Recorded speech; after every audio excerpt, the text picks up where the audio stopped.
자, 오늘 말씀은 아이에서 성장하기 이런 주제로 말씀을 드리려고 합니다.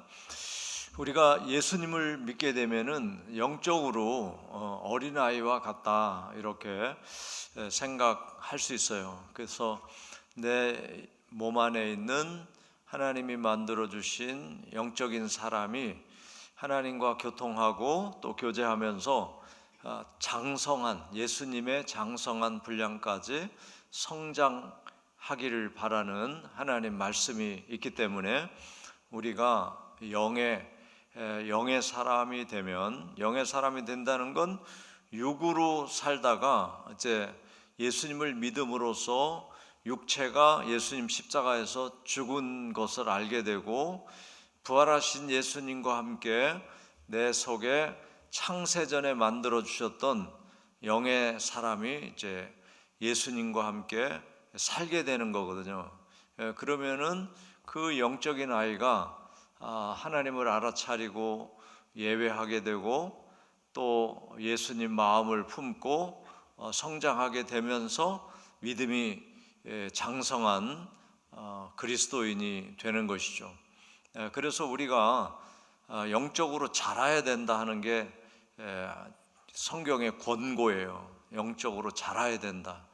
어린아이와 같이 되지 말고 자라야 된다 하는 거죠. 자, 그래서 오늘 아이에서 성장하기 이런 주제로 10가지 요절을 살펴보면서 또 하나님이 주시는 그 말씀을 나누도록 하겠습니다. 창세기 48장 16절에 보면 자, 그 아이들을 위해서 축복 기도하는 장면이 나오는데 이 세상에서 번식하기를 원한다는 기도를 해주고 있어요. 이 창세기 48장 이 기도는 누가 한 기도냐면 야곱이 한 기도입니다. 자, 야곱이 이제 그 아들 요셉이 애굽으로 팔려가 가지고 거기서 이제 총리가 되죠. 총리가 된 다음에 이제 이스라엘 땅에는 기근이 와 가지고 곡식 사러 아들들을 보냈다가 결국은 이제 아버지를 초청하게 돼서 아버지가 이집트에 내려가요. 그러니까 이제 야곱이 가족을 다 이끌고 이민을 가게 되는 거죠. 왜냐하면 아들이 총리니까. 죽은 줄 알았던 아들이 총리가 됐어요. 그렇게 해서 내려가 가지고 이제 정착하면서 야곱이 그 사랑하는 요셉의 두 아들에게 복을 빌어주는, 축복해주는 그 기도가 바로 창세기 48장의 기도입니다. 자, 그 기도 중에 이제 이런 말씀이 있어요. 나를 모든 환난에서 건지신 여호와의 사자께서. 자, 야곱의 일생도 만만치 않았죠. 뭐 둘째로 태어나 가지고 복을 사모했지만 이제 그 복이 그냥 떨어진 게 아니죠. 결국 아버지를 속이고 또 복을 받음으로써 형의 미움을 사가지고 하란 땅에 피난을 가서 또 외삼촌한테 결혼 대상자를 둘째 딸로 원했지만 첫째 딸로 속였죠. 그리고 품삯을 여러 번 주지 않았어요. 준다고 하고 주지 않았죠. 그런 것도 이제 야곱에게 있어서는 외삼촌한테 외삼촌의 약속을 지키지 않으니까 이제 번복이 되는. 그러니까 이제 속임으로써 아버지의 복을 받긴 받았는데 그 복이 이루어지는 과정에서도 많은 속임수들이 함께 있었다는 것을 알게 돼요. 자, 그리고 돌아올 때 형이 또 추격을 해서 야복강에 실은 기도를 밤새 해가지고 하나님의 은혜로 자기 고향으로 돌아오게 되는 그런 그 모든 여정을 야곱은 많은 환난이 있었다고, 그런데 그때마다 하나님이 건져 주셨다 이거를 지금 말하죠. 나를 모든 환난에서 건져 주신 여호와의 사자께서. 이 아이들에게 복을 주십시오. 이 아이들이 누구냐면 지금 요셉의 두 아들이에요. 요셉의 두 아들, 큰 아들은 므낫세, 둘째 아들이 에브라임이죠. 그래서 이 두 아들을 야곱이 이제 이 두 아들에게 축복을 하는데 손을 이렇게 한단 말이에요. 손을 이렇게. 오른손은 에브라임 차남 머리 위에 올리고, 또 왼손은 므낫세 큰 손자한테 얹혀놓고 기도를 해요. 그러니까 이제 요셉이 있다가 아버지 이게 바뀌었어요. 얘가 큰 아들입니다. 나도 안다, 나도 알아. 그러면서 손을 그대로 놓고 기도를 해주는 기도 내용이에요. 그래서 이제 므낫세보다는 에브라임이 큰 민족을 이루게 될 거라는 복을 빌죠. 그러면서 이 아이들에게 하나님 복을 주시고 이들로 내 이름과 내 조상 아브라함과 이삭의 이름으로 그 칭함을 받게 해주세요. 그러니까 아브라함부터 선민의 조상에 들어가는 아이들이 되게 해달라고 기도를 해요. 그래서 야곱의 12 아들 이름에 얘들이 들어갑니다. 오히려 요셉이 빠지죠. 얘들이 들어가요. 그리고 세상에서 번식되게 하시기를 원하나이다, 이 기도를 하는 걸 볼 수 있어요. 그래서 이제 여기서 우리가 배울 건 뭐냐면 자녀들에게 복을 빌어줘야 된다는 거예요. 자녀들에게 복을 빌어줘야 된다. 하나님 이 아이들에게 복을 주세요. 이게 이제 복을 비는 거예요. 복을 비는 거를 축복이라고 한단 말이에요. 축복이 복을 비는 거예요. 하나님 우리 자녀에게 복을 내려주세요. 그리고 믿음의 백성으로 삼아주세요. 그리고 번식하게 해주세요. 자녀의 자녀를 낳게 해주세요. 자, 이 기도를 해야 돼요. 자, 그래서 이제 이 번식은 우리가 구약 시대는 이제 숫자가 늘어나는 것으로만 생각했습니다. 근데 신약에 와서는 요 의미가 이제 하나가 더 생겨요. 그게 뭐냐면 하나님 자녀들이 되는 거예요. 하나님 자녀, 하나님의 백성이 되는 거예요. 하나님 자녀가 되는 거예요. 그러니까 몸으로 낳지 않았어도 하나님 자녀가 되게 하면 그게 그가 낳은 자녀가 되는 거예요. 그런 고백을 한 사람이 바울이란 말이에요. 바울은 결혼 안 했죠. 그런데 디모데도 자녀, 디모데를 보고 내 아들아 이렇게 얘기를 했고, 또 바울이 복음을 전해서 구원시킨 사람들은 다 바울이 낳은 영의 자녀들이 되었던 것을 알 수가 있어요. 이 번식의 두 가지 의미는 바로 육체로 자녀를 낳는 것, 그리고 영적으로 하나님 자녀를 낳는 것 다 포함이 된다 하는 것을 알 수가 있습니다. 그래서 이 번식을 위해서 기도해야 됩니다.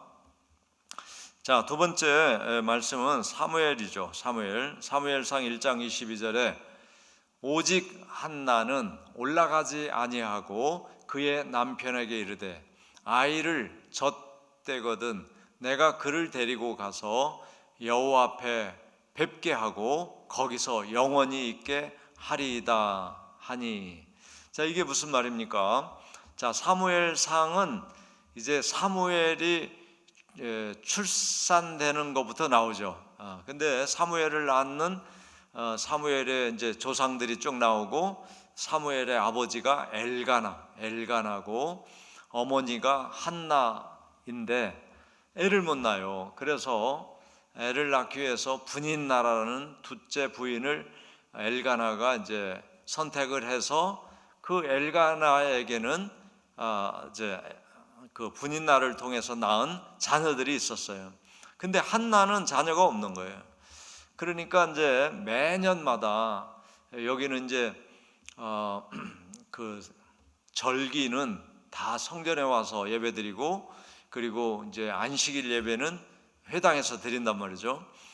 그러니까 이제 성전에 가가지고 이 한나와 엘가나가 이제 하나님 앞에 예물을 올리고 기도를 합니다. 이제 그런 걸 계속 하는 거예요. 근데 어느 해인가 이제 열심히 기도를 하는데, 그렇게 된 이유는 한나가 이 분인나한테 아주 무시를 당하는 거예요. 애가 없으니까 이 둘째 부인 분인나가 한나를 무시해요. 그러니까 막 얼마나 이제 속이 상하겠어요.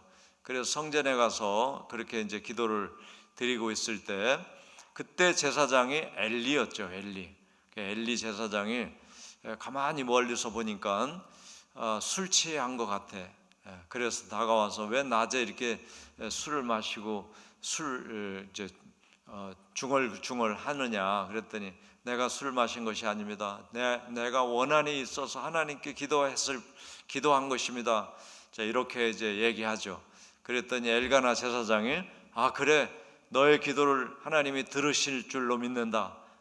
이렇게 이제 기도 응답에 대한 말씀을 해줘요. 그러니까 그 소리를 듣고, 제사장의 그 말씀을 듣고 한나가 눈물을 싹 씻고 이제 집으로 돌아가는데, 그날 밤에 아기가 생기는 거예요. 그래서 생긴 애가 사무엘이란 말이에요. 사무엘. 자, 그러니까 여기서 이제 사무엘이 졌을 때면 여호와 앞에 사무엘을 뵙게 하고 거기서 영원히 살게 할 거라는 이야기를 바로 엘가나 남편에게 하는 겁니다. 그러니까 여기서 우리가 이제 아이에서 성장하는 어른이 되려면 아이들을 어떻게 해야 돼요? 성전에서 길러야 된다는 말씀을 우리가 깨닫게 되는 거예요. 아이 졌을 때면 하나님 집에서 아이들이 자라게 해야 된다. 자, 사무엘이 그렇게 됐어요. 사무엘은 사실상 제사장 가문이 아니죠. 엘가나가. 그러니까 제사장 될 가능성이 없어요. 근데 엄마가 나실인으로 서약을 해버렸어요. 얘는 태어나면 하나님께 바칠 겁니다. 이렇게 엄마가 서약을 해버렸어요. 그래서 이제 나실인이 되고, 또 성전에 졌을 때고서 성전에 데려다가 제사장에게 맡기니까 제사장이 받아줬어. 엘리가 받아줬죠. 그래서 제사장 가문이 아닌데 제사장이 되는 거예요. 근데 아주 훌륭한 제사장이 되었죠. 자, 그래서 우리가 자녀들을 어디서 길러야 된다? 여호와 앞에 하나님을 자꾸 만나게 해주고 거기서 살도록 해줘야 된다. 하나님을 만나는 게 뭐예요? 교회 오는 거죠. 교회 데리고 나오는 거예요. 교회 데리고 나와. 자, 여러분, 오늘날 지금 이 시대 엄마들이 정말 똑똑해서 아이들 교육을 엄청 잘 시키고 있는데, 제가 볼 때는 헛똑똑이에요. 왜냐하면 그냥 공부만 드립다 가르치는데 얘들이 지금 제정신이 아니에요. 너무 문제가 많아요. 그래서 지금 우리나라에서, 미국도 그런 절차를 밟았는데요, 우리나라에서 지금 청소년으로부터 이제 이 청년들이 제일 지금 힘든 게 정신적으로 힘들어요. 불안하거나 또는 목표가 없고 뭐를 해야 될지, 어떻게 살아야 될지를 모르고 감정 조절이 안 되고 또 하여간 뭐 등등의 문제들이 너무 많습니다. 자, 그래서 이런 문제들은 바로, 우리는 영의 사람인데 하나님을 만나서 영이 하나님과 소통을 해야, 내가 하나님이 나를 세상에 보내셨구나, 하나님이 나를 이렇게 사랑하시는데 내가 아무렇게나 살아서는 안 되지, 그리고 하나님 저를 왜 보내셨어요? 이런 사람이 되면 좋겠어. 이런 걸 다 응답받아 가지고 진로를 선택하고 자기 미래를 계획하고 이렇게 해야 이게 온전해지는 건데, 그런 거를 이제 교회 나와서만 할 수 있는데 그거 안 하잖아요.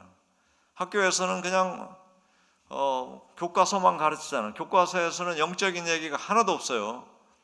정신적인 얘기도 없어. 심리적인 얘기도 없어. 우리나라 교과서는 사람의 마음이 뭐라는 것 안 가르쳐줘요. 도덕 윤리도 없어 이제는. 이렇게 되니까 지금 육체만 길러지는 겁니다. 훈련이 되는 거예요. 영은 완전히 잠자고 있는 것이죠.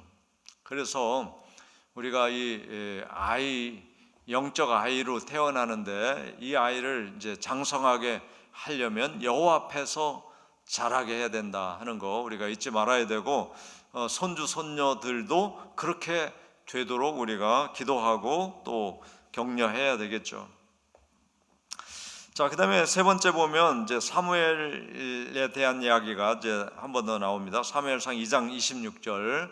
자, 우리 한번 읽어볼까요? 아이 사무엘이 점점 자라매 여호와와 사람들에게 은총을 더욱 받더라. 또 마가복음 10장 16절. 그 어린 아이들을 안고 그들 위에 안수하시고 축복하시니라. 자, 이 두 가지 말씀을 보면 이제 사무엘이 점점 자라죠. 이제 성전에, 그러니까 그 엄마가 참 그렇게 귀한 아들을 하나님께 바치겠다고 기도하고 낳았으니까 그냥 바치는 거예요. 이게 젖된 다음에 가서 바치고 옷을 지어다가 이제 제사장에게 갖다 주고 또 먹을 쌀과 이런 것들을 갖다 주면서 이제 그야말로 제사장 그 가족 일원으로 자라게 하는 겁니다. 그러니까 오늘날로 말하면은 그냥 선지 학교를 그냥 유치원 때부터 보낸 거예요. 거기서 자라게 한 거죠. 그러니까 사무엘이 어렸을 때부터 제사장이 하는 일을 보고 이제 배우면서 훌륭한 제사장으로 또 선지자로 사사로 이렇게 성장을 할 수 있었던 거죠. 자, 그래서 사무엘이 제사장 집에서 점점 자라매 여호와는 물론이고 사람들에게도 은총을 받았다 하는 거예요. 잘 자라는 거죠.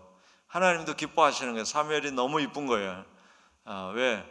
제사장처럼 그냥 뒤에 따라다니면서 기도하고 또 이제 성막 안에 들어가면은 촛불 밝히고 또 떡상에다 떡 올려놓고 청소하고 너무 잘하는 거예요. 그러니까 하나님도 기뻐하시고 사람들도 그 모습을 보고 이제 사람들이 요즘 같으면 뭐라고 했겠어요?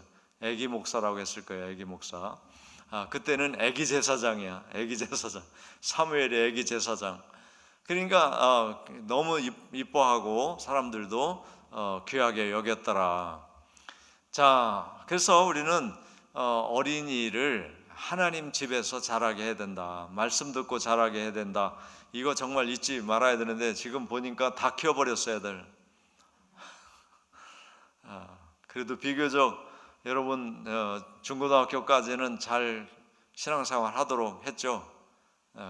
이제 그 다음은 뭐 다 책임질 수가 없어요. 이제 지금부터는 기도밖에 할 게 없어요. 기도하면 이제 어렸을 때 믿음 안에 있던 아이들은 신앙을 그냥 쉽게 버릴 수는 없습니다. 그리고 하나님이 그렇게 버려두도록 그냥 버려두시지 않고 이게 다 이제 믿음으로 돌아올 거고 좋은 크리스찬들이 될 줄로 믿습니다. 자, 그래서 어린 아이들을 예수님께 이제 데려오는 장면이고 예수님이 안수해 주시잖아요. 그러니까 엘리 제사장도 사무엘을 많이 안수했을 거예요. 집에서 기르면서. 자, 그래서 우리 자녀들을 어떻게 해야 된다? 위에서 복을 빌어줘야 되고 또 성전에서 자라게 해야 되고 안수받게 해야 되고 믿음으로 자라게 해야 된다 하는 거. 그래야만 영적으로 성장하게 된다는 거 우리가 알게 되는 것이죠. 자, 그 다음에 네 번째 보겠습니다. 자, 육신에 속한 사람은 그리스도 안에서 아이처럼 되어야 된다. 자, 이 말씀에서 육의 사람과 영의 사람이 이제 있다는 걸 알 수가 있고요. 자, 고린도전서 3장 11절 고린도전서 3장 1절 우리 같이 읽어보겠습니다. 형제들아, 내가 신령한 자들을 대함같이 너희에게 말할 수 없어서 육신에 속한 자 곧 그리스도 안에서 어린아이들을 대함과 같이 하노라. 자, 이 말씀이 이제 보세요. 신령한 자들이 있고 육신에 속한 자가 있어요. 그러면은 신령한 자는 뭐냐면 육신 안에 영의 사람이 깨어난 사람이에요. 그래서 육의 사람으로 살지 않고 신령한 사람으로 사는 거예요. 그런데 고린도 교회 성도들은 신령한 사람이었어요? 육에 속한 사람이었어요? 육에 속한 사람이야. 그러니까 신령한 사람을 대하듯이 할 수가 없어. 그래서 어떻게 한다? 어린아이를 대하는 것처럼 한다 하는 거예요. 그러니까 신령한 사람은 영적으로 성숙한 사람이에요. 그런데 고린도 교회 성도들은 육에 속한 사람이야. 영이 자라지를 않고 있어. 그래서 어린아이를 대하듯이 한다 이 말이에요. 그러니까 영의 사람이 있고 육의 사람이 있는 거 아셨죠? 그리고 영의 사람이 신령해지면, 이제 성장하면 어떤 말씀도 다 받아들인단 말이에요. 그런데 영적으로 어린아이 상태에 있으면 하나님의 말씀을 다 받아들이지 못해요. 그냥 어린애처럼 대해야 되는 거예요. 바울이 그 얘기를 하는 거예요. 지금 고린도 교회 성도들은 영이 다 잠자고 있거나 죽어 있거나 병들어 있어서 하나님 말씀을 직설적으로 전하지 못한다는 거예요. 어린아이처럼 그냥 사탕 줘야 되는 거예요. 사탕 같은 달콤한 말을 줘야 돼. 여러분 기도하세요. 기도하면 하나님이 다 들어주죠. 여러분 먹을 거 없으면 기도하세요. 하나님이 먹을 것도 주실 겁니다. 이런 얘기만 해야 돼. 헌신하세요 이러면 이제 다 도망가. 그러니까 고린도 교회 성도들이 얼마나 육에 속해 있는지를 알 수가 있어요. 근데 참 여러분 한번 생각해 보세요. 나는 내 기도의 비중은 육적인 것에 더 많으냐 영적인 것에 더 많으냐 한번 생각해 보세요. 육적인 것에 더 많으면은 나도 역시 육에 속한 크리스찬이란 말이에요. 근데 영적인 일은 뭐예요? 하나님 나라가 임하고 전도가 되고 선교하고 그리고 내가 정말 그 사도와 같이 주님의 제자처럼 내가 사는 것이 나의 기쁨이고 나는 그것을 위해서 모든 걸 다 헌신하기로 결심되어 있고 그리고 그렇게 사는 게 너무 재밌고 기쁘고 이러면 영적인 거야. 그런데 눈에 보이는 거, 먹을 거, 마실 거, 입을 거, 또 뭐 육에 속한 것들이 얼마나 많아요. 그런 것들이 내 삶의 중심이 되고 그걸 해결하기 위해서 하나님께 더 많은 시간을 기도한다면 나는 육에 속한 사람이죠. 근데 여러분 생각해 보세요. 육에 속한 사람으로서 육신의 문제를 기도해서 응답받아도 별로 안 기뻐. 왜냐하면 내가 기도하고 보니까 응답이 됐는데 그걸로 만족이 안 돼. 여러분 재밌는 거 있어요. 이제 가끔 그런 이제 간증이 있더라고요. 그 뭐 공부할 때 뭐 이제 돈이 전혀 없어가지고 하나님께 이제 등록금을 대달라고 막 기도를 했는데 딱 등록금과 똑같은 금액이 딱 어떻게 연결이 돼가지고 주어진 거예요. 그러면서 간증할 때 뭐라고 하냐면 그때 내가 기도를 잘못해가지고 등록금 액수만 하나님께 구했더니 그거만 주셨다는 거예요. 그것도 이제 뭐 간증은 간증이지만 그래서 그때 그냥 몇 억을 달라고 할 걸 그랬다고 간증하는 사람 많아요. 아무튼 그러니까 그것이 얼마나 감사하고 얼마나 놀라운 그 기적과 같은 은혜고 공부하도록 하나님이 도와주신 건데 딱 들어주시니까 더 많이 구할 걸 잘못했다 이런 생각을 하는 거예요. 그러니까 물질적인 기도는 만족이 없고 하나님 응답해 주셨어도 별로 감동이 없어요. 근데 영적인 거는 이건 무한한 감동을 느끼고 삶의 기쁨과 또 정말 하루하루 사는 것이 큰 소망 중에 살게 되는 거죠. 자, 그래서 우리는 육체를 가지고 있고 또 영의 몸이 있기 때문에 이 밸런스가 잘 맞아야 되고, 영적인 삶이 내 육적인 삶을 주도해야 합니다. 그게 주도해야 돼. 내 육이 내 영을 주도하면 영은 항상 우선순위에서 밀리는 거예요. 그러니까 예배 생활도 밀리죠. 내 육적인 생활이 더 그 약속이 있고 어떤 일과 연관이 되어 있으면 그걸 하게 되고 예배 포기하게 되죠. 기도도 마찬가지고요. 그래서 육적인 것이 우선하면, 그런데 내가 천국의 기쁨을 느낄 수 없다 하는 거고, 그래서 우리는 영적인 신령한 사람으로 세워지도록 우리는 늘 기도해야 돼요. 그래서 내 육체가 영적인 삶의 이제 도구가 되어야 맞는 것이죠. 자, 그래서 우리 자녀들을 그렇게 길러야 된다 하는 거예요. 영적인 신령한 자녀로 길러야 된다. 자, 그 다음에 5번, 다섯 번째 보겠습니다. 자, 고린도전서 14장 20절. 지혜는 장성한 사람이 되고 악에는 아이가 돼야 된다 하는 거예요. 자, 이 말씀 읽어보죠. 형제들아, 지혜는 아이가 되지 말고 악에는 어린아이가 되라. 지혜는 장성한 사람이 되라. 자, 이 말씀이 무슨 말씀인지 금방 이해되죠. 자, 지혜는 어린아이처럼 그 지혜가 작아서는 안 되는 거예요. 근데 정말 어린아이 같아야 되는 건 악이야. 악은 어린아이처럼 악을 잘 할 수가 없어야 돼. 악한 일을 할 수가 없어야 돼. 어린아이는 어리니까 어른과 같이 모든 걸 다 잘할 수가 없죠.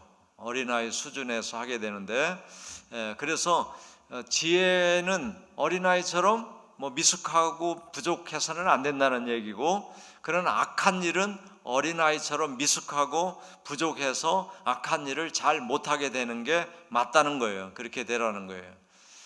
그리고 지혜는 장성한 어른처럼 커야 된다. 지혜가 커야 된다. 그 말씀이죠. 우리는 지혜를 그래서 많이 구해야 돼. 하나님의 지혜를 구하면 우리가 이 땅에 사는 동안 시행착오를 겪지 않게 되고 또 헛된 인생을 살지 않게 되기 때문에, 자, 우리 자녀들을 기를 때 하나님, 우리 자녀에게 하나님의 그 큰 지혜를 주세요. 그 지혜로 세상을 보게 하시고 또 삶을 하나님의 뜻으로 살아갈 수 있도록 지혜의 사람이 되게 해주세요. 이런 기도를 우리가 해야 하겠죠. 자, 지혜를 구하라. 그 다음에 여섯 번째 보겠습니다. 잠언 22장 6절이에요. 자, 같이 읽어보죠. 마땅히 행할 길을 아이에게 가르치라. 그리하면 늙어도 그것을 떠나지 아니하리라. 아멘. 자, 마땅히 행할 길, 요게 이제 중요해요. 근데 지금 엄마들이 마땅히 행할 길과 얘를 용납해 줘야 하는 일을 구별을 잘 못해. 구별을 잘 못해서 이제 뭐를 하라고 하고 뭐를 하지 말라고 해야 될지 이게 잘 안 되고 일관성이 없어요. 그래서 자녀 교육에 있어서 마땅히 행할 길, 이건 뭐냐면 위험한 거, 이 죽을 수도 있어. 이런 거는 이거는 해서는 안 되는 거야. 이걸 하면 죽을 수 있어. 이런 것들은 분명히 알려줘야 돼요. 그리고 마땅히 행할 길, 어른에 대한 존중감, 그리고 사람을 해치거나 사람에게 폭력을 행해서는 이거는 안 되는 거라는 거를 일관적으로 알려줘야 돼. 일관성 있게. 근데 이게 이제 잘 안 된단 말이에요. 엄마들이 아이들이 유치원 가서 친구한테 맞고 왔다. 얼굴이 뿔거려졌어요. 그러면 뭐라고 해야 됩니까? 어떻게 하죠? 많은 엄마들이 너는 안 때렸어? 맞기만 했어? 이런단 말이에요. 그러면 뭐 그냥 제가 일방적으로 이제 때렸다는 얘기를 하면 엄마가 화가 나가지고 너도 한 번 줘봐 그랬나. 근데 이제 그럴 때 걔가 아주 나쁜 짓을 했구나. 걔가 너를 때렸지만 사람은 사람을 때리는 게 아니야. 이걸 가르쳐 줘야 된단 말이에요. 너는 때려서는 안 된다. 그리고 선생님한테 그 얘기를 해라. 이렇게 가르쳐야 돼요. 그러니까 사람을 때리는 거는 안 된다고 가르쳐야 되고, 또 이건 죽을지 모르는 일을 할 수가 있잖아요. 아이들이 그런 일들은 안 된다고 가르쳐야 된다. 요게 이제 지금 매뉴얼이 나와야 돼. 상당히 많은 부분이 어렸을 때 아이들이 생각하고 행동할 때 이런 건 안 된다고 해야 되고 이런 건 된다고 해야 된다는 거를 매뉴얼이 나와야 되는데 이런 게 지금 별로 없어요. 이게 다 문제 터진 다음에 그걸 고치려니까 잘 안 고쳐지죠. 그래서 이제 마땅히 행할 길을 가르치라 그랬을 때 그 가르침의 표준이 되는 게 우리 크리스찬은 성경이라는 거 잊지 마셔야 돼요. 성경. 그래서 십계명만 제대로 가르쳐도 인간이 이 세상을 살아가는데 인간관계를 아주 잘하게 됩니다. 십계명만 제대로 가르쳐도. 거기 다 나와 있어요.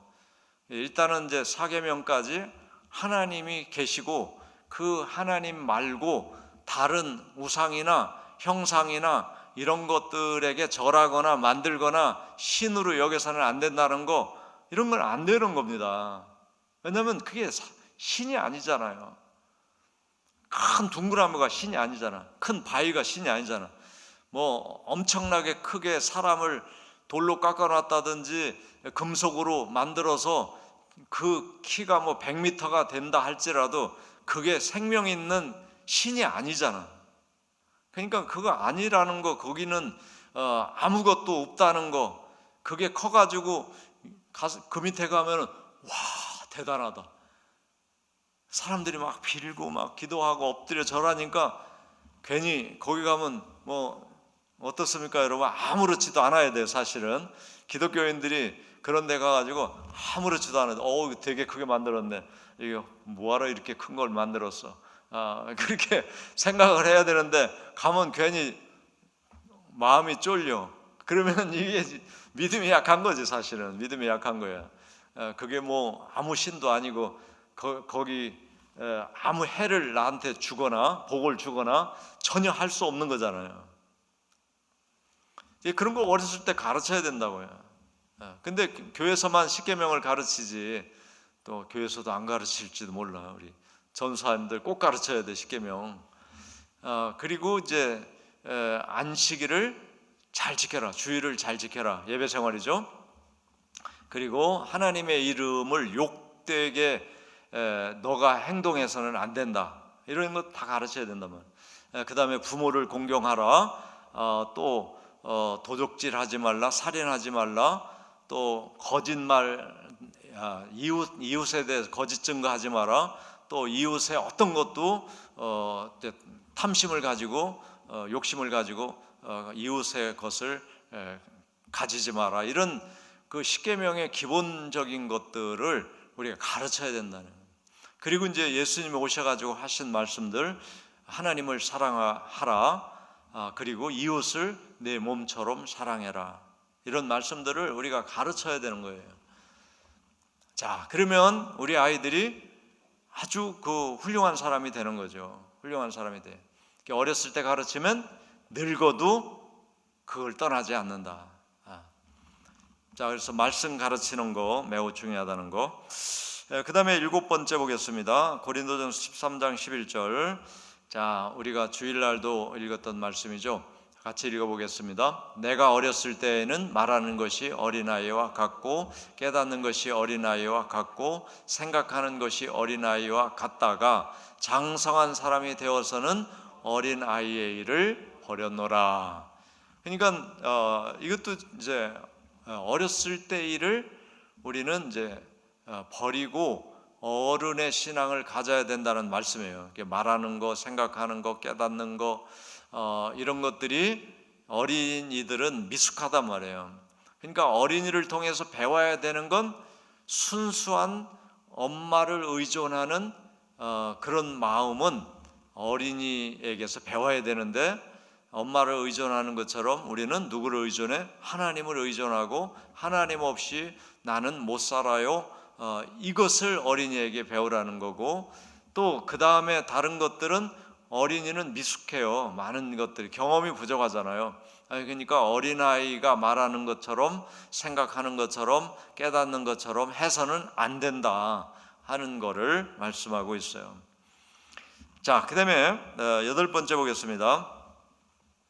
예레미야 1장 7절이에요. 예레미야 1장 7절 같이 읽어보죠. 여호와께서 내게 이르시되 너는 아이라 말하지 말고 내가 너를 누구에게 보내든지 너는 가며 내가 내게 무엇을 명령하든지 너는 말할지니라. 자, 이제 선지자들이나 하나님께 택함 받은 사람들이 어떤 사명을 맡길 때 대개 이제 못한다고 하는 사람이 성경에 몇 사람 있어요. 그 중에 하나가 모세죠. 모세를 불렀을 때에도 내가 내 백성들이 고통 소리를 내가 들었어. 그래서 너를 보내서 내 백성을 좀 건져내야 되겠어. 그러니까 저 못해요. 저 말 못해요. 이래가지고 그래? 그러면 네 형 아론이 말을 잘하잖아. 뭐 이래가지고 하나님이 설득을 해서 보내시는 걸 보는데, 에레미야도 그랬어요. 에레미야도 너 이제 오늘부터 선지자 해야 돼. 그러니까 하나님 저 아이예요. 말 잘못해요. 에레미야도 그래서 이런 말씀을 했는데요. 자, 우리가 이제 항상 저 아이예요. 아직 못해요. 하여간 모태신앙을 버려야 돼요. 나 못한다고 말하는 게 모태신앙이야. 엄마 뱃속에서 태어난 사람도 모태신앙이지만 모태를 잘하는 사람이 모태신앙이야. 그러니까 해볼게요. 하면 되죠. 이런 말을 좀 해야 된단 말이에요. 근데 많은 크리스찬들이 모태신앙을 벗어나지 못한다. 그래서 오늘 예레미야나 모세처럼 그런데 다 보세요. 모세가 못한다고 했을 때 그래 못해 하지마 이렇게 안 하셨고, 에레미야가 저는 아이라 못합니다 그랬을 때도 에레미야에게 그래 너 그만둬 이렇게 하시지 않았어요. 하나님은 끝까지 시킨다 하는 거예요. 끝까지 시킨다. 그러니까 못해라고 시간 끌지 말고 아멘 하고 하는 게 복이 있는 일인 줄 믿습니다. 자, 그래서 우리 아이들도 이제 긍정적으로 자꾸 길러야 돼요. 못한다는 말을 입에 달고 사는 아이로 기르면 안 된다는 거죠. 해볼게요. 그러나 잘 못할 수도 있지만 해볼게요. 제가 할게요. 이런 아이로 길러야 되겠죠. 그런 거를 오늘 말씀에서 생각해 보게 되고요. 자, 그 다음에 9번째 에베소 4장 14절입니다. 읽어보겠습니다. 이는 우리가 이제부터 어린아이가 되지 아니하여 사람의 속임수와 간사한 유혹에 빠져 온갖 교훈의 풍조에 밀려 요동하지 않게 하려 함이라. 자, 이 말씀 우리가 주일날 잘 나눴어요. 이단에 빠지지 말라는 거예요.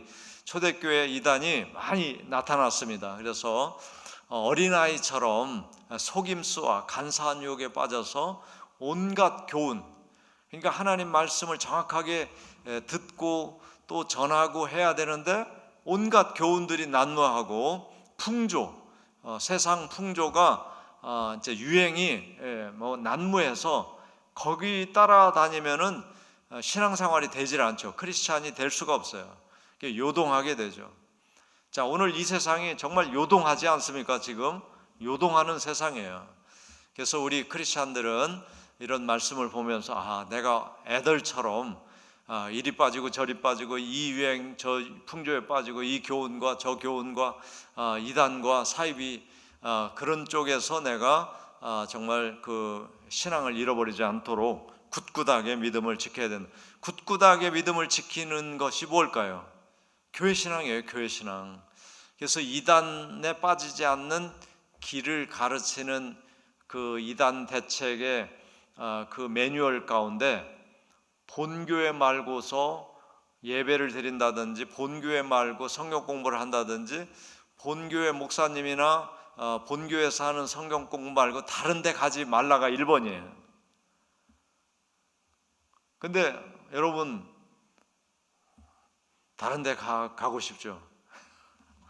누가 엄청 잘하는 사람이 뭐 대단한 유명한 목사님이 뭐 한다고 하면 가고 싶지 않아요? 근데 그것도 이제 본교회 목사님이 검토를 하고 저분은 하나님 말씀을 잘 전하니까 들어도 됩니다. 이러지 않은 데는 안 가는 게 좋습니다. 안 가는 게 좋아요. 정말 순수하게 하나님 말씀만 전하는 경우가 그렇게 많지 않은 것을 느낄 때가 많습니다. 다 어떤 목적이 있어요. 여러분을 오라고 했으면 분명히 목적이 있습니다. 헌금을 하라고 하든지 뭔가 후원을 하라고 하든지 선교를 하라고 하든지 뭔가 목적이 있다니까. 그 교인으로 뺏어가려고 하든지 다 목적이 있어요. 그래도 담임 목사가 제일 여러분 편에 있습니다. 진짜요. 그걸 아셔야 돼. 그걸 알아차리는 사람이 그래도 참 우리 목사님이 순수하다 이렇게. 자, 그 다음에 10번째 보겠습니다. 요한일서 2장 18절. 자, 같이 읽어보죠. 아이들아, 지금은 마지막 때라. 적그리스도가 오리라는 말을 너희가 들은 것과 같이 지금도 많은 적그리스도가 일어났으니 그러므로 우리가 마지막 때인 줄 아노라. 자, 여러분 마지막 때가 되면 정말 적그리스도가 막 무수 일어난다는 거예요. 적그리스도는 안티크리스찬을 적그리스도라고 해요. 이 영어 성경에 적그리스도를 뭐라고 번역했어요? 안티크리스찬이에요. 기독교를 반대하는 게 적그리스도예요. 기독교를 반대하는 게. 공산주의가 적그리스도입니다. 기독교 반대예요. 사회주의, 중국 사회주의와 북한 사회주의는 기독교 완전 반대합니다. 지금 중국이 저도 중국을 들어가서 이제 공부를 가르치고 나와야 되는데 이제 가기 싫어졌어요. 뭐 위험하기도 하지만 참 어쨌든 이제 그만큼 박해가 심한 나라가 됐단 말이에요. 중국이. 시진핑 전에만 해도 신앙의 자유를 보장해 줬어요. 근데 시진핑이 이제 집권을 하면서 또 집권 연장을 하면서 교회 부시고 또 10계명 제1계명에 또 정부의 말을 따라야 된다 이런 거 10계명 위에다 올려놓고 그리고 이제 신고하게 만들고 외국인은 뭐 절대 들이지도 못하게 하고 또 뭐 모이는 몇 명 이상 모이면 다 신고하게 만들고 그러니까 여러분 우리 교회 예배 드리려면은 동사무소에다가 오늘 수요일 예배 한 20명 올 겁니다. 이거 신고를 해야 되는 거예요. 중국에서는 가정교회라도. 그러면 좋겠어요? 그런 세상에 오면 큰일 나죠. 그래서 우리가 누가 적그리스도냐? 기독교를 반대하거나 못 믿게 하거나 하는 게 적그리스도입니다. 또 우리나라 안에도 적그리스도 많죠. 교회 비방하는 사람, 교회 욕하는 사람 얼마나 많습니까? 다 적그리스도예요. 그 사람들이 이미 왔고 오리라고 말씀을 해주셨어요. 그래서 우리가 어떻게 해야 돼? 이제 적그리스도가 많이 일어나면 마지막 때가 오는구나. 마지막 때라는 건 끝이 아닙니다. 주님이 오시는 때를 마지막 때라고 그래요. 주님이 오시면 적그리스도를 어떻게 하겠습니까? 적그리스도가 주님 오실 때 편안하게 잘 지낼 수 있을까요? 결국은 적그리스도는 왜 적그리스도가 된 거죠? 사탄마귀 귀신의 영향을 받은 거죠. 그러니까 적그리스도 일을 한 사람은 사탄이 있는 곳으로 자발적으로 걸어가는 게 심판이에요. 그게 불과 유황으로 타는 못이라고 되어 있고 우리는 예수님을 믿고 예수님 안에 살았기 때문에 주님이 오실 때 주님 앞으로 자동적으로 가게 돼 있어요. 주님 품 안에서 영원히 살게 되는 거죠. 자, 이런 것도 이제 아이 신앙을 가지면 때를 분별을 못하게 되고 또 나도 모르게 적그리스도 역할을 할 수도 있다는 거 우리가 깨달아야 되고 정신 차리고 내 신앙을 지키고 우리 가족의 신앙을 지키고 자녀들의 신앙을 지키고 정말 주님이 다시 오실 때 착하고 충성된 종아, 내가 정말 그 열심히 이렇게 달란트를 남기고 또 열심히 신앙생활을 했으니 내가 너에게 내 잔치에 참여하라, 이렇게 주님 품으로 우리가 나아갈 수 있어야 하겠습니다. 정말 이게 지금 물질 세상이 수억 년 이렇게 오고 있는데, 그래서 무궁할 것 같지만 이거 한순간에 물질이 없는 영의 세상으로 돌아가게 돼 있습니다. 그게 베드로전서에 나와 있어요. 베드로전서에 빅뱅에 대해서 들어봤을 거예요. 빅뱅도 한순간에 대폭발로 물질 세계가 형성됐다고 보고 있는데, 성경에 빛이 있으라 그 말씀 한마디에 그러면 빅뱅과 같은 일이 일어났겠구나, 이렇게 여겨지고요. 그 다음에 베드로서에 보면은 한순간에 물질 세계가 풀어진다고 되어 있어요. 그러니까 지금은 하나님이 영적인 에너지로 다 존재하게끔 하고 있지만, 하나님이 영의 그 능력, 권세를 다 하나님이 거두시면 이 물질이 원자가 서로 연결될 이유가 없단 말이에요. 다 풀어지는 거지. 그럼 물질이 없어지는 거예요. 그러면 영의 세계로 돌아가는 거죠. 그때 우리는 영의 몸으로 주님을 볼 수 있어야 되고 주님과 함께 영원히 살 수 있어야 되는 거예요. 이게 굉장히 중요한 거예요. 마지막 때는 우리가 이렇게 이제 살다가도 주님께서, 언제가 마지막 때라고 제가 말씀드렸죠? 주님이 보실 때 구원받을 사람이 없는 그 순간이에요. 한 사람이라도 쟤는 누군가 전도하면 구원받을 수 있어, 가능성이 있으면 종말이 안 온단 말이에요. 한 영혼을 천하보다 더 귀하게 여기시니까. 근데 쟤는 가능성이 있어, 그런 사람이 어느 골짜기 어느 나라에 있든지 있으면 아직 끝이 아니란 말이죠. 근데 지금 점점점 구원받을 사람이 적어지는 게 사실이잖아요. 과학이 발달하고 문명이 발달하고 그러니까 사람들이 어떻게 하나님 안 믿어도 살 줄 알고 다 이 문명에 빠져 있단 말이에요. 그래서 하나님이 딱 보실 때 이제는 전도해도 소용없다, 더 이상 구원받을 사람이 없어, 그때가 종말이다 하는 거예요. 종말이다. 성경이 그렇게 돼 있어요.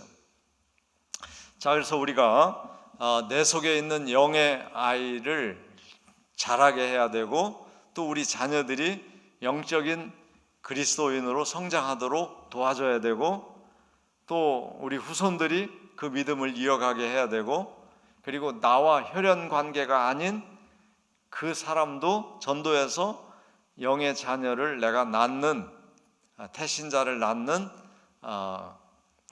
그런 사도의 역할, 또 전도자의 역할을 우리가 하게 되면 우리의 삶에 하나님의 복이 임할 것이고 또 그것을 누리며 살아가게 될 줄로 믿습니다.